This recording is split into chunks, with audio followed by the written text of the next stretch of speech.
میری پوری کوشش کے باوجود محویت نہیں ملتی، اس کی کیا وجہ ہے؟ شاید کچھ کام ابھی آپ کے ذمے ہیں جس وجہ سے وہ محویت آپ کو ابھی نہیں مل رہی۔ اس میں کمی کی بات نہیں ہے بلکہ کچھ اور فرائض کی بات ہے۔ آپ بات سمجھ رہے ہیں؟ انسان یہ سوچتا ہے کہ مجھے کیوں نہ کچھ اور توجہ مل جائے تاکہ میں اپنے آپ میں اور محو ہو جاؤں، مصروف ہو جاؤں۔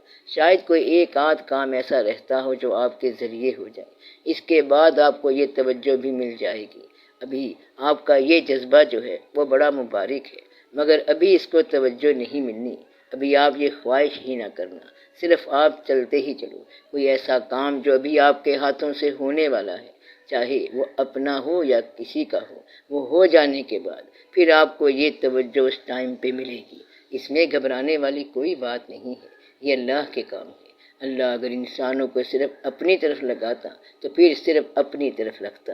اللہ کے تو عجیب و غریب کام ہے، آپ کو پتہ ہی نہیں ہے۔ مثلا انسان کو اپنے پاس بٹھایا ہوا ہے اور اس انسان کو بھوک لگا دی، اب کیا کرے گا انسان؟ وہ بھاگا دوڑا کھانا ڈھونڈے گا، اور اس طرح اسے کام پہ لگا دیا گیا۔ پھر بیماری لگا دی، ڈاکٹر، ہسپتال وغیرہ۔ مگر آدمی چاہتا ہے کہ میں اللہ کے پاس ہی بیٹھا رہوں۔ وہ اللہ کے پاس بیٹھا تھا، بڑے غور کے ساتھ بیٹھا تھا، بڑا لطف آ رہا تھا، اللہ کی باتیں سن رہا تھا۔ اتنے میں جنازے کی خبر آ گئی۔ کس کا ہے؟ رشتہ دار کا۔ تو وہ کہتا ہے کہ یا اللہ معافی چاہتے ہیں، آپ ہی کے حکم کے مطابق جنازے کے لیے چلتے ہیں۔ پھر شادی کا واقعہ ہو جائے گا، یعنی کہ کنسنٹریشن، تفکر کرنے ہی نہ دیا جائے۔ گویا کہ زندگی کا مدعا کنسنٹریشن نہیں ہے۔ آپ کو بات سمجھ آئی؟ کنسنٹریشن، توجہ، آپ کے حال کی کیفیت کا نام ہے۔ یہ بات ذہن میں رکھنا۔ یہ سب کچھ ساتھ ساتھ چلتا جائے گا۔ کبھی کوئی ساتھی بیمار ہو گیا، کوئی ساتھی صحت مند ہو گیا، اولاد کا کوئی تقاضا ہو گیا، والدین کی کوئی ضرورت ہو گئی، اور بعض اوقات تو قبروں کی، مزار کی ضرورت ہو جاتی ہے کہ سال کے سال جا کے قبریں تو ٹھیک کرو بزرگوں کی۔ تو یہ بھی ایک ضرورت پیدا ہو گئی۔ کبھی کوئی اور ضرورت پیدا ہو گئی، کبھی جو رشتہ دار ہیں ان کی طرف سے اطلاع آ گئی کہ حالات صحیح نہیں ہیں، آپ نے چکر نہیں لگایا ہمارے پاس، آپ پھر وہاں چلے گئے۔ یہ آپ کی زندگی کی افادیتیں بھی عبادت ہیں۔ کیا کہا؟ زندگی کی یہ افادیتیں بھی عبادت ہیں۔ عین ممکن ہے کہ ایک شخص اللہ کی رحمت سے بالکل مایوس ہو، بھوکا بیٹھا ہو، اور آپ نے اس کو کھانا کھلا دیا، تو یہ بڑی افادیت ہے۔ اس لیے وہ توجہ ہو کہ ہمہ حال محو ہو، تو روبرو ہو اور ہم تمہارے روبرو ہوں، اور آئینے کی طرح آئینہ بن جائیں۔ یہ تو کسی کو ضرورت ہوتی ہے۔ جو آدمی کام کر سکتا ہے اس کا کام ہے کہ وہ کام کرے اور توجہ میں نہ جائے۔ ہر آدمی کے ذمے یہ کام نہیں ہے کہ عشق کی کہانی شروع کر دے۔ آپ اپنی کچھ اصلاح بھی کرو۔ اگر فقیروں کے ساتھ فقیر ہو گئے تو کھانے والی دیگ کون پکائے گا؟ اس طرح تو سارے فقیر فاقے مر جائیں گے۔ آپ یہ دیکھو کہ داتا صاحب رحمت اللہ پہ لنگر پکتا ہے کہ نہیں پکتا، تو لنگر کا بھی خیال رکھو، یہ بھی ایک ضروری شے ہے۔ کہیں ایسا نہ ہو کہ سارے اللہ اللہ کرو اور سب کو فاقہ آ جائے۔ ایک صاحب کا جنازہ ہوا، بیٹا بہت غم میں مبتلا تھا، سارے لوگ شامل ہوئے، ساتھ ساتھ اس کے بیٹے کے کان میں کہا، باپ کا جنازہ تو لے جا رہا ہے، کیا شام کے کھانے کا کچھ کیا ہے؟ اس بیچارے نے کہا، چاول بنوانے میں جاتا ہوں، تم جنازہ دفن کرو۔ مطلب یہ ہے کہ باپ کا جنازہ ہے اور شام کے چاولوں کا انتظام ہو رہا ہے۔ پھر کہیں گی کل شریف کل ہیں، کیا کیا پکے گا؟ تو اس بیچارے کا غم جو ہے وہ بکھیر دیا، پریشان کر دیا ان لوگوں نے۔ دوسرے دن آ کے بیٹھے، الحمدللہ اللہم صلی اللہ پڑھ کے کہتے ہیں، جناب ہم نے درود شریف پڑھ لیا ہے، اس کے بعد سناؤ کیا کیا پکایا ہے؟ کھانا، چاول۔ پھر اسی طرح کھاتے ہیں جس طرح لوگ شادی میں کھاتے ہیں، حالانکہ وہ کل کے چاول تھے۔ کھانے والا تو بھوک کو ہی کھائے گا۔ گویا کہ کوئی تقریب ایسی نہیں جس میں یہ چیز شامل نہ ہو۔ اگر آپ حج کرنے جاؤ تو پہلے پاسپورٹ بناؤ اور پھر ٹکٹ لگ جائے گا۔ غریب آدمی حج کر ہی نہیں سکتا۔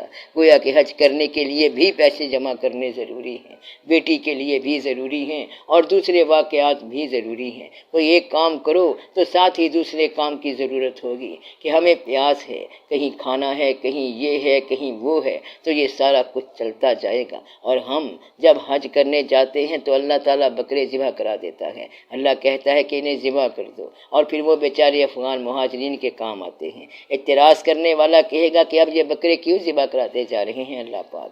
اس میں ہزارہا لوگوں کا رزق وابستہ ہے۔ آپ کو سمجھ نہیں آ رہی کہ ایک بکرے کے ساتھ کتنے رزق وابستہ ہیں، اس کے ساتھ کتنے لوگوں کا پیٹ پلتا ہے، اور پھر اس کی وجہ سے زندگی بڑی دور تک چلتی ہے۔ یہ اللہ کے کام ہے۔ اس لیے آپ کو میں یہ بتانا چاہتا ہوں کہ اللہ کی طرف توجہ کی کامیابی کے سفر میں جتنے لوگ شامل ہوں انہیں توجہ کا ہی فیض ملتا ہے، لیکن وہ سارے وہ کام نہیں کرتے۔ کوئی تو کہیں کام کر رہا ہوتا ہے اور کوئی کہیں اور کام کر رہا ہوتا ہے، کوئی راستے میں کوئی واقعہ بنا رہا ہوتا ہے۔ یہ قافلہ جو ہے یہ سارا توجہ کا قافلہ کہلاتا ہے، لیکن سارے لوگ مختلف قسم کے کام کرتے ہیں۔ اگر سارے لوگ بولنا شروع ہو جائیں تو پھر بات تو ختم ہو جائے گی اور سارا پروگرام غلط ہو جائے گا۔ یہ نہ کہنا کہ ہم بھی تو بول سکتے ہیں، ہم بھی منہ میں زبان رکھتے ہیں، کاش پوچھو کہ مدعا کیا ہے تو سارے نہ بولو۔ اگر سارے سچ بولنا شروع ہو جائیں گے تو پھر ہلاکت پیدا ہو جائے گی۔ کوئی ایک سچ بولے اور باقی سچ سنے، سننا ہی بولنے والے کی داد ہے۔ یہ ایک خاص مقام ہوتا ہے۔ اس لیے آپ ذرا غور سے دیکھو کہ توجہ کسی کے کہنے پر نہ حاصل کرنا، ورنہ یہ ہوگا کہ آپ کے پاس جو کچھ بھی ہے by way of any achievement وہ سب چھوڑنا پڑے گا۔ پھر تو یہ مشکل ہے، by way of any thing یہ سب چھوڑنا پڑے گا، یعنی کہ پھر آپ کی ذات کے علاوہ کسی اور ذات کے ساتھ آپ کا تعلق نہیں ہوگا۔ تو توجہ سے پہلے ان سے اجازت لے کے آؤ، تو اس میں عزیز رشتے دار، بچے، اولاد، بیوی سب شامل ہوں گے۔ یا اللہ رحم فرما۔ تو کیا آپ اللہ تعالیٰ سے ایسی توجہ مانگ رہے ہیں؟ تو آپ کہو کہ اللہ کی توجہ چاہیے، اللہ تعالیٰ مہربانی فرماتا جائے اور آپ کو دیتا چلا جائے اور اپنی راہ پہ چلائے، اور آپ کا سفر جو ہے وہ بہت کامیاب ہو جائے اور اللہ کی طرف کامیابی کا سفر ہو جائے۔ توجہ کا مطلب یہ ہے کہ توجہ کہیں نہ رہے، ورنہ توجہ کا تو آپ کو پتہ ہے کہ شطرنج کھیلنے والے جو ہوتے ہیں وہ کھانا بھول جاتے ہیں۔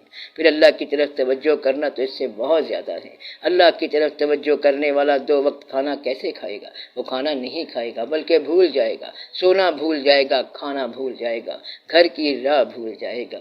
عجب ایجاز ہے تیری نظر کا کہ ہم بھولے ہیں رستہ اپنے گھر کا۔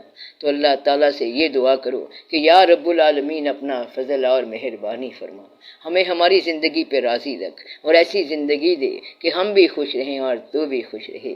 کل کو تو پکڑ نہ لینا، جو ہم سے غلطی ہو گئی ہے اس کو تو معاف کر دے، کیونکہ تو اللہ ہی ہے۔ اللہ کو تو پتہ ہے کہ بندے سے غلطی کیا ہوتی ہے، اور جو ہم سے کوتاہی ہو گئی ہے وہ ہم پہ مہربانی فرما، اور تو ہماری آسودگیوں کا سفر آسانی کے ساتھ طے فرما۔ دینی آسودگی بھی ہو، دنیاوی آسودگی بھی ہو۔